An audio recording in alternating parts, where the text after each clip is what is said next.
Hello dear viewers, my self Nasir and you watching mister जॉलिश YouTube channel. आज हम देखेंगे रिसर्च वर्क क्या होता है, ये रिसर्च क्या होती है और किस तरह रिसर्च को जो है परफॉर्म किया जाता है। असल में रिसर्च आप जब बीएस करते हैं, बीएस ऑनर्स 4 साल डिग्री करते हैं, तो तब आपको 8वें सेमेस्टर के अंदर जो है रिसर्च करवाई जाती है। इस रिसर्च के अंदर आपको जो है टॉपिक असाइन किया जाता है जिसके ऊपर आपने रिसर्च करनी होती है। ये टॉपिक आपको जो है आपका सुपरवाइजर होता है, एक होता है सुपरवाइजर यूनिवर्सिटी के अंदर, वो सुपरवाइजर आपका डॉक्टर होता है, ऑलमोस्ट डॉक्टर होता है। और वो एटलीस्ट जो है वो हमारे पास असिस्टेंट प्रोफेसर होता है, एटलीस्ट परमानेंट फैकल्टी होती है। ये परमानेंट फैकल्टी जो आपको उसमें से एक जो आपका बना दिया जाता है सुपरवाइजर। अब असिस्टेंट प्रोफेसर जब आपको एक टॉपिक देता है, फॉर एग्जांपल आपको टॉपिक दिया है कि research about Covid 19 impacts, Covid 19 impacts in district Bihari. Let's suppose हम एग्जांपल ले रहे हैं कि ये टॉपिक आपको दिया गया है, इसके ऊपर आपने करनी है रिसर्च कि कोविड 19 का क्या इम्पैक्ट रहा डिस्ट्रिक्ट बिहारी के अंदर। तो अब आपने सबसे पहले ये देखना है कि रिसर्च के लिए जरूरी चीजें क्या होती हैं। कम से कम आपके पास एक अदद जो है लैपटॉप का होना जरूरी है। लैपटॉप और उसमें एमएस ऑफिस जो है वो इंस्टॉल्ड होना चाहिए, तो ये कंपल्जन है।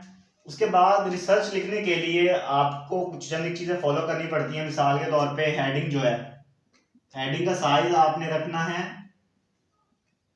14, जबकि बॉडी का जो साइज है वो आपने रखना है 12। और जो लैंग्वेज है वो होनी चाहिए टाइम्स न्यू रोमन, लैंग्वेज होनी चाहिए टाइम्स न्यू रोमन। ये लैंग्वेज आपने सेलेक्ट कर लेनी है लिखने के लिए रिसर्च। ये चीज होगी। उसके बाद जो स्पेसिंग की अगर बात करें तो रिसर्च के अंदर आपका जो रिसर्च आर्टिकल होता है उसमें स्पेसिंग आपके पास 1.5 की होनी चाहिए। उसके बाद जो आप रिसर्च लिख रहे हैं उसके अंदर किसी किस्म का कोई भी प्लेजरिज्म नहीं होना चाहिए। मतलब आप गूगल से उठा के किसी और की रिसर्च आगे अगर दे देंगे तो इन डॉक्टर हजरात के पास, सुपरवाइजर्स के पास चेकर सॉफ्टवेयर होता है। चेकर सॉफ्टवेयर से क्या करते हैं, वो चेक कर लेते हैं, पता लग जाता है कि ये किसी और की उठाई हुई है रिसर्च या इसकी अपनी की हुई है। तो प्लेजरिज्म चेक होता है इसके अंदर। ये चंद चीजें जो एसेंशियल होती हैं रिसर्च के अंदर, इनको आपने अच्छे से समझ लेना है रिसर्च करने से पहले। अब अगर रिसर्च वर्क के अंदर मजीद हम प्रोसीड करें तो रिसर्च आर्टिकल लिखने के लिए हमारे पास डिफरेंट इसके स्टेप्स होते हैं। उन स्टेप्स को हम वन बाय वन देख लेते हैं डिटेल में कि कौन कौन से स्टेप्स होते हैं। इन चीज़ों को फॉलो करते हुए आपने ये सारी हेडिंग्स वगैरह लिखनी है, पूरी रिसर्च जो है वो रिसर्च आर्टिकल आपने लिखना है।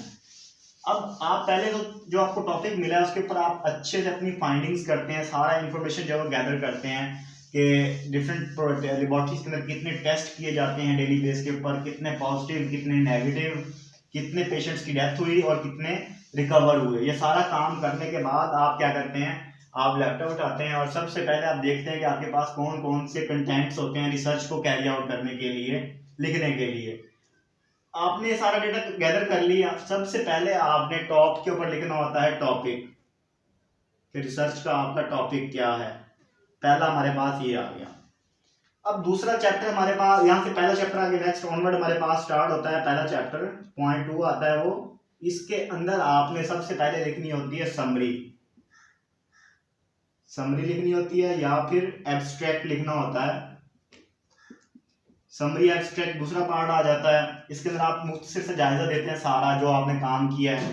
उसके बाद पहले चैप्टर का ही हमारे पास दूसरा पार्ट आता है, दूसरा पार्ट आता है उसका, वो आता है हमारे पास इंट्रोडक्शन का, कि आप अपने टॉपिक के ऊपर जो आपने रिसर्च किया आप उसका इंट्रोडक्शन देते हैं कि इसके अंदर क्या क्या है, क्या इसके कास्टिव एजेंट्स है, किस तरह ये स्प्रेड हो रहा है, उसका इंट्रोडक्शन देना सारा ब्रीफ सा आपने। तीसरा इस दूसरे चैप्टर, पहले चैप्टर का तीसरा पार्ट जो आता है हमारे पास वो होता है मैथडोलॉजी। मैथडोलॉजी कि आपने कौन कौन से मेथड्स के जरिए जो सैम्पलिंग की है, जो इंफॉर्मेशन कलेक्ट की है। तीसरा स्टेप हमारे पास ये आ जाता है पहले चैप्टर का।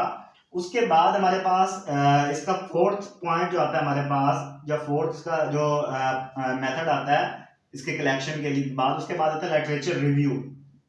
लिटरेचर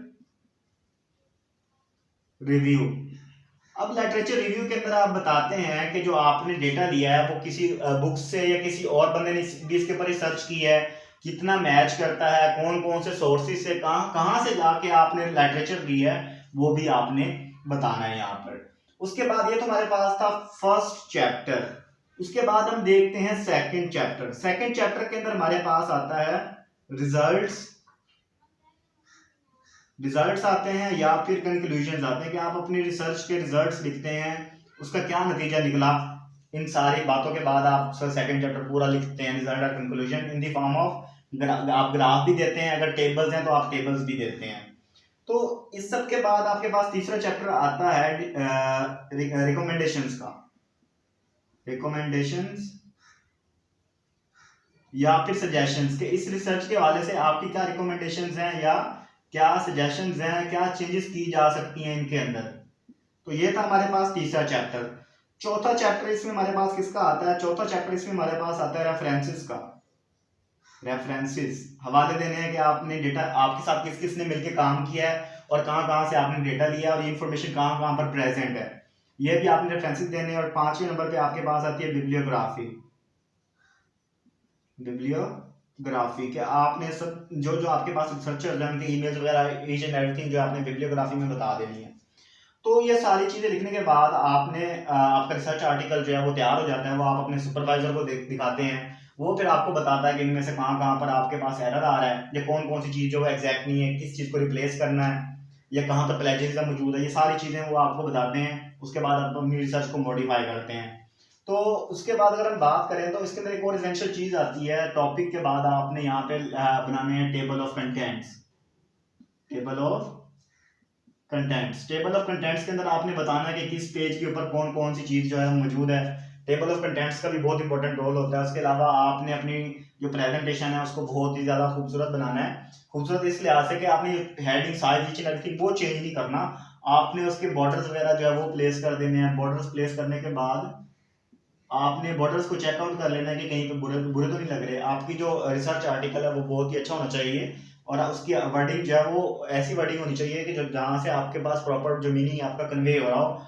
और उसके बाद आप जो है वो टाइम्स न्यू रोमन यूज करेंगे 14 हेडिंग के लिए, 12 जो बॉडी के लिए, और जो हेडिंग होती है आप उसको बोल्ड भी कर सकते हैं। तो ये चंद एक चीजें जो है वो आपने ज़हन में लाजमी तौर पे रखनी है कि रिसर्च कैरी आउट करने के लिए आपके पास ये चैप्टर्स होते हैं, ये पॉइंट्स होते हैं, और किस तरह आप करते हैं वो आपको आपकी जो इंटरेस्ट का टॉपिक होता है वो आपका सुपरवाइजर आपको असाइन कर देता है कि अगर आप जिसके ऊपर करना चाहें, फिशरीज के ऊपर करना चाहें फिशरीज के ऊपर, मैमल्स के ऊपर, या अगर आपका कोई और सब्जेक्ट है, केमिस्ट्री है, फिजिक्स है, तो आपके रेलिवेंट टॉपिक जो आपको इंटरेस्ट जिसमें आपका इंटरेस्ट ज्यादा है आपको वो असाइन कर दिया जाता है, आप उसके ऊपर रिसर्च करते हैं। तो ये था आज का टॉपिक। मिलते हैं नेक्स्ट वीडियो में, तब तक के लिए पीस ऑफ।